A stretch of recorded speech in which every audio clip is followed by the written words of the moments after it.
Assalamualaikum dan salam sejahtera bersama saya Muhammad Dihya Sahlan dalam Berita Pagi Sabah, edisi Isnin 22 November 2021. Perkembangan semasa COVID-19, satu kluster baru melibatkan jenis tempat kerja direkodkan di Kinabatangan semalam. Kluster sawit Mania yang dikesan di ladang sawit Amalania itu mencatat 17 kes kumulatif setakat ini. Dalam kenyataan Menteri Kerajaan Tempatan dan Perumahan Datuk Seri Panglima Masidi Manjun, kluster ini mula dikesan melalui ujian saringan RTK antigen seorang lelaki tempatan 59 tahun pemandu lori di ladang berkenaan. Kes indeks telah dirujuk ke Hospital Kinabatangan untuk rawatan selanjutnya. Aktiviti persampelan kontak mendapati seramai 16 orang kontak sosial, pekerja dan tanggungan turut didapati positif COVID-19. Semalam Sabah mencatat 437 kes jangkitan baharu COVID-19 iaitu menurun 108 kes berbanding 545 kes hari sebelumnya. Manakala 2 kes kematian dilaporkan di Tawau dan Beaufort. Secara keseluruhan, 46% atau 201 kes daripada jumlah kes baharu merupakan kes saringan bergejala yang berpunca daripada jangkitan sporadik. Sehubungan itu, orang ramai sekali lagi diingatkan terus mematuhi prosedur operasi standard SOP walaupun sudah menerima vaksin lengkap. Datuk Masidi berkata sebagai langkah mempertingkatkan imuniti badan, penduduk yang layak mendapatkan dos penggalak disaran untuk berbuat demikian mengikut jadual yang ditetapkan. Baik saudara, seterusnya kita ikuti statistik terkini kes COVID-19 mengikut daerah dan kadar vaksinasi bagi Sabah.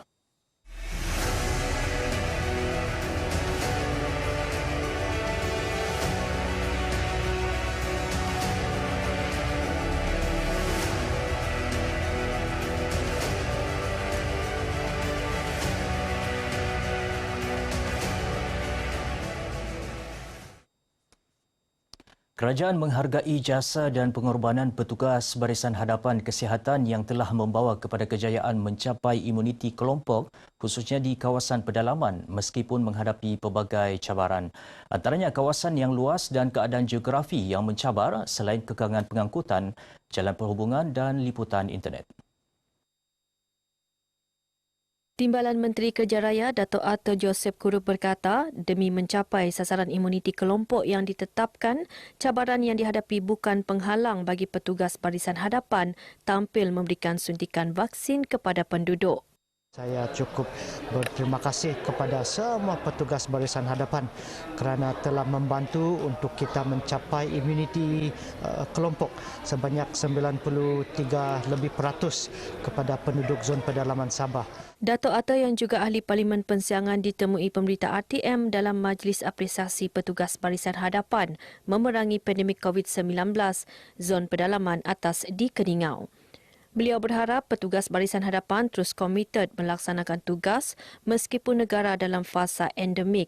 Pada masa sama, masyarakat diingatkan terus mematuhi prosedur operasi standard SOP ditetapkan bagi mengekang jangkitan COVID-19. Ya, penduduk di zon pedalaman atas yang lengkap divaksinasi digalakkan untuk mendapatkan dos penggalak vaksin COVID-19 di klinik kesihatan berhampiran. Suntikan dos penggalak penting bagi memberi perlindungan maksimum khususnya kepada golongan berisiko tinggi. Pegawai Kesihatan Kawasan Keningau Dr. Muhammad Nur Haizam Ahmad Narawi berkata, pengambilan dos penggalak juga mampu mengurangkan risiko jangkitan dan komplikasi akibat penyakit COVID-19. Saya menyeru kepada semua penduduk yang dikategorikan sebagai layak untuk menerima dos penggalak ini untuk hadir ataupun mendaftar ataupun walk-in di mana-mana tempat, klinik kerajaan, klinik swasta ataupun di hentian-hentian tertentu seperti kalau contohnya di Keningau ini di Pejabat Kesihatan Kawasan Keningau. Beliau berkata demikian kepada pemberita RTM dalam Majlis Apresiasi Petugas Barisan Hadapan memerangi pandemik COVID-19 zon pedalaman atas di Keningau. Beliau memaklumkan lebih 3,000 petugas Barisan Hadapan zon pedalaman atas telah menerima suntikan dos penggalak setakat ini. Semua pengerusi Jawatan Kuasa Pembangunan dan Keselamatan Kampung JPKK di daerah Telupit disaran memberi kerjasama sepenuhnya kepada setiap agensi kerajaan di daerah itu berhubung penyampaian maklumat serta sumber yang boleh dibangunkan. Pada masa sama, anggota agensi kerajaan yang berperanan dalam melaksana dasar juga perlu menyampaikan setiap maklumat serta dasar kerajaan kepada rakyat agar masyarakat luar bandar memahami hala tuju pembangunan yang dirancang. Adun Telupit Johnny Bon J. Kurung berkata antara maklumat diperlukan termasuklah profil kampung bagi memudahkan agensi kerajaan mencadang keperluan serta potensi pembangunan yang boleh dilaksana di setiap kampung. Contohnya kalau kawasan tersebut kolam ikan, minat dengan kolam ikan, maka agensi perikanan akan menjadi pembimbing dan membuat suatu kertas kerja untuk sampaikan kepada kementerian. Potensi itu untuk kita minta peruntukan supaya kawasan itu dimajukan. Beliau ditemui RTM dalam majlis pemimpin bersama penjawat awam, ketua-ketua kampung dan pengerusi-pengerusi JPKK dan majlis penutupan Karnival Sukan Piala Adun Telupit sempena Hari Sukan Negara di Telupit. Terdahulu ketika berucap, Johnny Bon menekankan setiap agensi kerajaan dan kepimpinan masyarakat di peringkat akar umbi sentiasa bekerjasama dengan pejabat DUN Telupit sekaligus menambah baik sistem pentadbiran serta penyampaian maklumat kerajaan masyarakat di kawasan itu. Ia bagi membolehkan semua agensi terlibat dapat menyelesaikan masalah untuk disuarakan kepada peringkat tertinggi kerajaan negeri. Program dakwah interaktif dalam bidang masakan dan kecantikan Yayasan Dakwah Islamiyah Malaysia Yadim Sabah mampu memperkasa kaum hawa. Inisiatif itu juga seiring dengan keperluan semasa aktiviti keagamaan yang berkonsep santai dan tidak hanya tertumpu dengan kuliah dan ceramah agama semata-mata.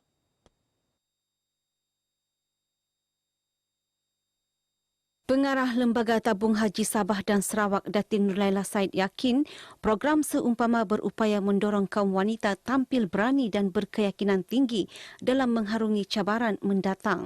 Supaya nampak penampilan diri itu lebih nampak manis di mata semua orang, ya. So ini sebenarnya adalah untuk memperkasa wanita kita khususnya di negeri Sabah ni supaya cantik luar dan dalam. Beliau ditemui pemberita RTM selepas merasmikan majlis penutupan program interaktif Yadim di Masjid Bandaraya Kota Kinabalu. Sementara itu, pengarah Yadim Sabah Ustaz Muhammad Akmal Othman berharap ilmu yang diperolehi dalam program ini dapat dimanfaatkan sepenuhnya dalam kehidupan seharian. Kita mahu program yang keluar sedikit daripada kebiasaan, daripada kuliah-kuliah ceramah-ceramah di masjid dengan menarik wakil-wakil NGO, agensi kerajaan. Tujuannya itu adalah supaya kaum wanita melalui program ini menampilkan diri dengan ketampilan yang lebih berani. Lebih 30 peserta terdiri Badan Agama dan Pertubuhan Bukan Kerajaan NGO menyertai program 2 hari ini. Seramai 30 murid Sekolah Kebangsaan SK Palak Pulau Banggi menyertai majlis berkhatan beramai-ramai sempena majlis khatan perdana di sekolah berkenaan. Majlis Anjuran Persatuan Ibu Bapa dan Guru PIBG SK Palak dengan kerjasama pejabat Adun Pitas.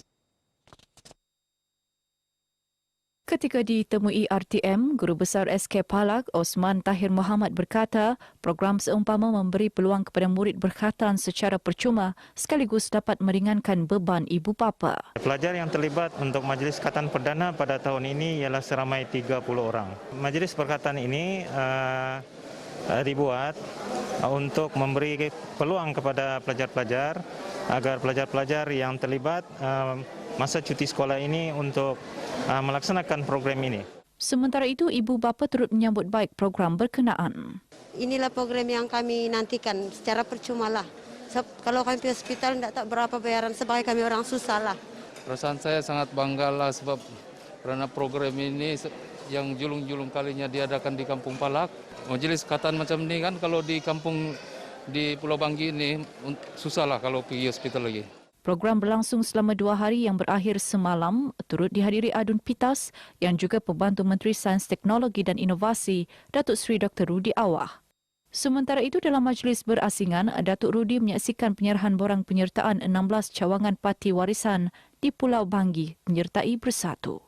Saya melihat bahawa mereka tiada paksaan kepada mereka. Mereka mau sendiri ingin berjuang bersama untuk memastikan bahawa Banggi ini tidak ketinggalan daripada arus pembangunan. Kementerian Belia dan Sukan Sabah KBSS berharap bajet negeri 2022 akan memberi fokus kepada prasarana pembangunan sukan dan belia di negeri ini. Ia bagi memastikan pembangunan sukan dan belia dapat diperkasa terutama dalam fasa endemik. Menteri Belia dan Sukan Datuk Elron Alfred Angin berkata selain itu dapat memberi peluang kepada generasi muda untuk lebih berdaya saing. Harapan saya itu mendapat peruntukan yang cukup belia dan juga sukan. Kerana belia juga sudah meningkat, ya, sudah banyak. Dan juga keperluan untuk sukan itu. Sebab sukan kita sekarang ini kita lihat menurun, khususnya di negeri Sabah. Peruntukan yang cukup itu mudah-mudahan semuanya ini kita dapat selesai dengan baik. Datuk Elron yang juga adun suk ditemui pemberita RTM selepas menyempurnakan program bengkel serta kayuhan etika dan keselamatan berbasikal anjuran KBSS bahagian pedalaman atas di daerah kecil Suk Keningau. Mengenai program ini, beliau berharap dapat mendidik orang awam mengenai keselamatan berbasikal di jalan raya bagi mengelak kemalangan. Ya, aktiviti sukan bukan sahaja dapat menyihatkan tubuh badan, malah antara platform dalam merapatkan lagi hubungan silaturahim. Sehubungan itu, Sabah Elektrisiti Sendirian Berhad SASB dan Persatuan Wartawan Sabah SJA menganjurkan bersama perlawanan bola sepak persahabatan antara SJA dan SESB di Kompleks Sukan Likas Kota Kinabalu. Program yang disertai para petugas daripada kedua-dua pihak ini ternyata membantu dalam mengurangkan tekanan kerja harian di samping dapat mencerdaskan badan. Aktiviti ini juga menjadi landasan untuk saling bertukar pandangan berkaitan kerjasama tugasan yang memberi manfaat kepada organisasi masing-masing. Perlawanan ini menyaksikan pasukan SESB menewaskan pasukan SJA 6-1. Baik saudara, sekian dahulu berita pagi Sabah kali ini. Teruskan bersama RTM untuk berita sahih dan terkini. Saya Muhammad Dihya Sahlan. Assalamualaikum dan salam hormat.